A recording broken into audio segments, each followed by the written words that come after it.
What's up guys, my name is Wolf and today we'll be reviewing the NPETtech SPEEDM. Now before we start, I would like to be very transparent and say that NPET did send the SPEEDM out for review, and even though I am very grateful, that will not influence my thoughts on this pad whatsoever.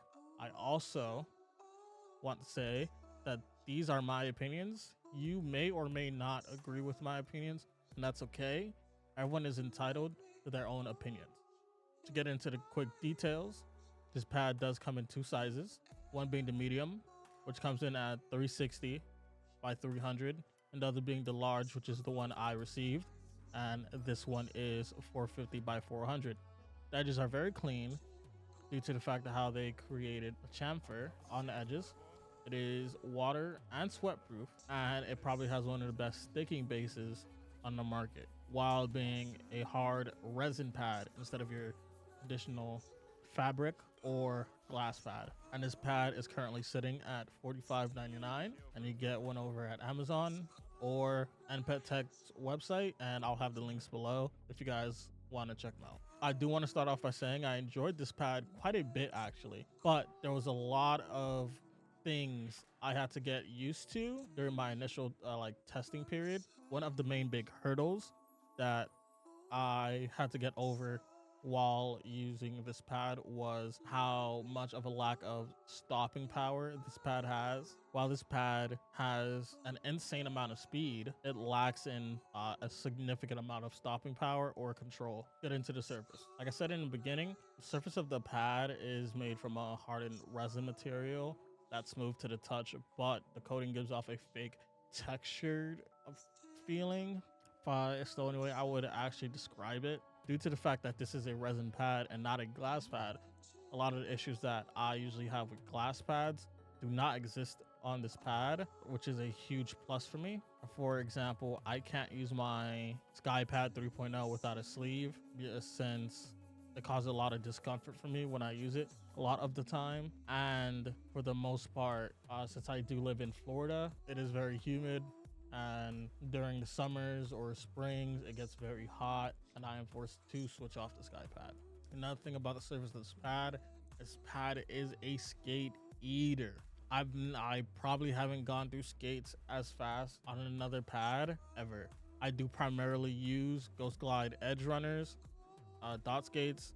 For this pad I actually did end up putting a fresh pair of dots on my G Pro X, because this pad does come with a pair of dots that they include when you do get this pad. But I tried putting them on my G Pro X, but they just did not fit on the back portion, and I don't feel like shaving off my G Pro for a pair of dots that honestly aren't really that good. I do have those dots on my paperweight, aka the Starlight 12, which I rarely use.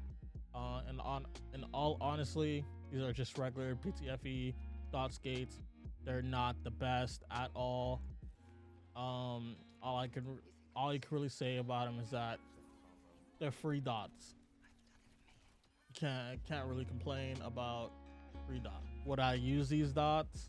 Honestly, I would probably use them if they were my last and I had nothing else, but that's just not gonna happen. I'm always going to stay with a pack of edge runners, at least unopened. Within a week of putting these edge runners on my G Pro X, these things were shaven down completely. Not shaven down to the point where I have to change them, but it's shaving down to the point where if I use this pad for another couple days, it will definitely get to that point. To get into the base on this pad is something different. Only thing I could compare this base to is the upcoming Iranier gecko pad. You quite literally have to peel this pad off your desk. There is no moving at all. I will warn you though, the other day I did go to remove this pad off my desk and I did get slightly shocked. So just a warning, it might happen to you, it might not. I'm just warning you to take precaution. when handling electronics, like next to this pad when you're removing it. As you can see, this is the base. Does not smell good at all. Probably would have to air it out for a bit before you use it. If you're very sensitive to smells, once it is placed on your desk, you do not get that smell. It's only when you peel it off and backside is exposed, then you can actually smell that smell.